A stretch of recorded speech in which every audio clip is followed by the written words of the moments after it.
옛날 옛적 프랑스에 한 작은 마을에 밤비라는 소녀가 살고 있었습니다. 밤비는 모험을 좋아하고 항상 새로운 것을 발견하고자 하는 마음이 넘치는 아이였습니다. 그녀는 가끔 마을 외곽의 숲속에서 시간을 보내며 자연과 교감하곤 했습니다. 어느 날 그녀는 숲 깊은 곳에서 반짝이는 무언가를 발견했습니다. 그것은 아름답고 신비로운 연못이었습니다. 연못의 물은 너무 맑아서 바다까지 훤히 보였고 햇빛을 받아 무지개색으로 반짝였습니다. 밤비는 연못가에 천천히 다가갔고 차가운 물에 손을 담그자 순간적으로 물 위에 문양이 퍼져나갔습니다. 그와 동시에 그녀는 머릿속에 알 수 없는 목소리를 들었습니다. 연못은 마법의 연못이었고 특별한 소원을 들어줄 수 있는 능력이 있었습니다.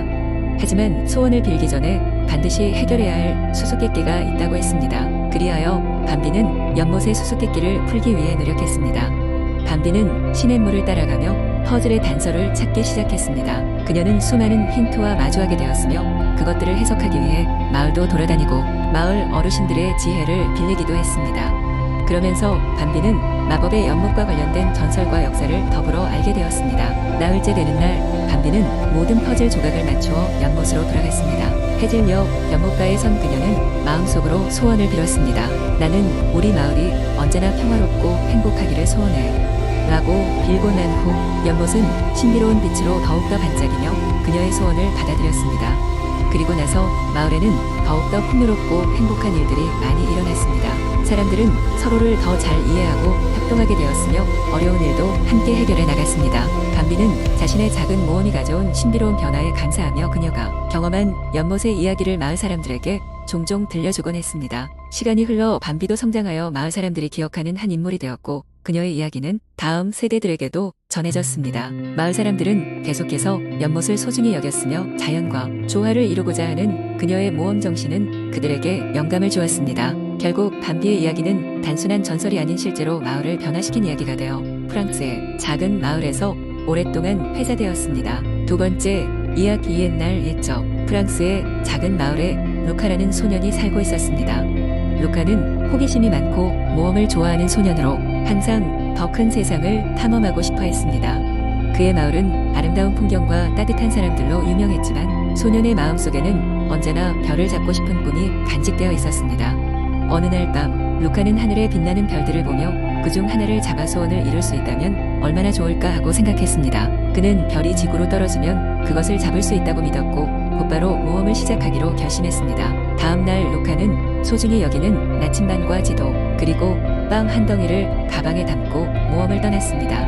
그는 숲을 지나고 강을 건너며 별을 찾아 길을 나섰습니다. 여행 도중 루카는 친구가 될 다양한 동물들을 만났습니다. 친절한 여우, 현명한 부엉이, 그리고 겁이 많은 토끼들이었죠. 이들은 루카가 별을 찾는 동안 여러 가지 도움을 주기로 했습니다. 먼저 루카는 여우의 안내를 받아 어둡고 깊은 숲을 통과했습니다. 여우는 숲 곳곳에 숨겨진 위험한 벽과 트랩을 알려주었고 루카는 안전하게 숲을 벗어날 수 있었습니다. 그 다음으로 부엉이는 하늘의 별자리에 대해 설명해 주었고 루카는 별이 나타날 가능성이 높은 지역을 알 수 있었습니다. 마침내 루카는 별이 자주 떨어진다는 전설의 언덕에 도달했습니다. 그는 밤이 깊어질 때까지 기다리며 하늘을 바라보았습니다. 그 순간 쏟아질 듯한 별똥별이 하늘을 가르며 떨어졌고 루카는 빠르게 뒤쫓았습니다. 밤새도록 그는 별을 따라갔고 드디어 별이 땅에 닿는 순간을 목격하게 되었습니다. 하지만 별이 닿은 자리에는 아무것도 없었습니다. 루카는 순간 실망했지만 이내 주변을 살펴보았습니다. 그곳에는 마법의 정원이 펼쳐져 있었고 그곳에서 그는 자신의 가장 소중한 기억을 되새길 수 있는 신비한 깨달음을 얻게 되었습니다. 그것은 바로 항상 꿈을 쫓고 노력하라는 중요한 가르침이었습니다. 루카는 별을 직접 잡을 수는 없었지만 집으로 돌아가는 길에 별보다 더 소중한 경험과 지혜를 얻게 되었음을 깨달았습니다. 그는 마을로 돌아와 친구들과 가족들에게 자신의 모험 이야기를 들려주었고 모두는 그의 이야기에 감명을 받았습니다. 그렇게 루카는 경험과 지혜로 가득 찬 어른으로 자라났고 그의 이야기와 자신의 발견들은 마을 사람들에게 별처럼 빛나는 영감이 되었답니다. 그리고 그 후로도 별이 뜨는 밤이 되면 루카는 늘 하늘을 보며 미소를 지었답니다. 세 번째 이야기 옛날 옛적 프랑스의 중부지방에는 루미에르 숲이라는 신비로운 숲이 존재했다. 루미에르 숲은 마법과 신비로 가득 차 있었고 계절마다 다른 색의 불빛이 숲을 비추었다. 봄에는 연한 녹색과 노란색의 빛, 여름에는 찬란한 금빛과 파란빛, 가을에는 붉은색과 주황색의 따뜻한 빛, 겨울에는 차가운 흰빛과 은빛이 숲에 가득했다. 이 숲에는 다양한 전설이 전해졌고 사람들은 그것을 두려워하면서도 경외의 대상이 되었다. 숲 근처에 작은 마을에 살고 있는 소녀 엘로이즈는 언제나 루미에르 숲에 대한 이야기를 듣고 자라났다. 그녀는 호기심이 많고 용감한 아이였기에 언젠가 직접 숲속으로 들어가 그 신비를 확인하고 싶어 했다. 그러던 어느 날 엘로이즈의 마을에 큰 가뭄이 들었다. 가뭄으로 인해 마을 사람들은 농사를 망치고 강물도 거의 흐르지 않게 되어 마실 물조차 구하기 어려워졌다. 이러한 상황에 마을 장로들은 옛날 전설을 떠올렸다. 전설에 따르면 루미에르 숲 깊숙한 곳에 모든 생명에게 물을 공급하는 마법의 샘이 있다고 했다. 엘로이즈는 이 이야기를 듣고 마법의 샘물을 찾아 가뭄을 해결해야겠다고 결심했다. 그녀는 아침 일찍 배낭을 꾸려 숲으로 향했다. 숲의 입구는 햇살이 부드럽게 내려앉아 엘로이즈를 맞아주는 것처럼 보였다. 그녀는 길을 따라가며 희미한 빛을 쫓아가다 보니 다양한 마법 생명체들을 마주쳤다. 반짝이는 날개를 가진 페어리, 말을 하는 야생동물, 움직이는 나무와 비슷한 드리아드들이 그녀를 반갑게 맞아주었다. 첫 번째로 만난 것은 오래된 나무에 수호신 말하는 부엉이였다. 부엉이는 엘로이즈를 보고 조심하라는 충고와 함께 숲 깊은 곳으로 안내해 주었다. 나무 위에서 길 안내를 맡은 부엉이는 엘로이즈가 길을 잃지 않도록 계속해서 노래를 불러주었다. 숲의 깊은 곳으로 들어갈수록 빛은 점점 더 환상적이 되었고 엘로이즈는 자신이 마법의 중심에 있다는 것을 느꼈다. 엘로이즈가 도착한 곳은 작고 아름다운 호수였다. 호수는 은은한 빛을 내뿜고 있었으며 호수 중앙에는 희미하게 빛나는 샘이 보였다. 그 샘이 바로 마법의 샘이었다. 엘로이즈는 샘에 다가가 물을 떠 마셔보았다. 물은 무척이나 신선했고 그녀는 그 물을 마을로 가져가야겠다고 다짐했다. 그러나 돌아가는 길은 쉬울 것이 없었다. 숲에 숨겨진 수호자 드래곤이 나타나 그녀를 막아섰다. 드래곤의 날카로운 눈빛은 엘로이즈를 시험하려는 듯했다. 엘로이즈는 두려웠지만 마을을 생각하며 용기를 내어 드래곤에게 말했다. 훌륭한 드래곤님, 저는 단지 마을을 도우려고 이 물을 가져가려 합니다. 사람들이 이 물이 필요합니다. 저를 믿어주신다면 감사드려요. 드래곤은 엘로이즈의 진정성을 알아보고 길을 열어주었다. 엘로이즈는 숲을 빠져나와 마을로 돌아왔고 마법의 물로 가뭄을 해결할 수 있었다. 마을 사람들은 엘로이즈의 용감을 칭송했고 모두 함께 숲의 신비로움을 축하했다. 그날 이후 루미에르 숲은 마을 사람들에게 두려운 존재가 아니었으며 그들의 친구이자 보호자였다.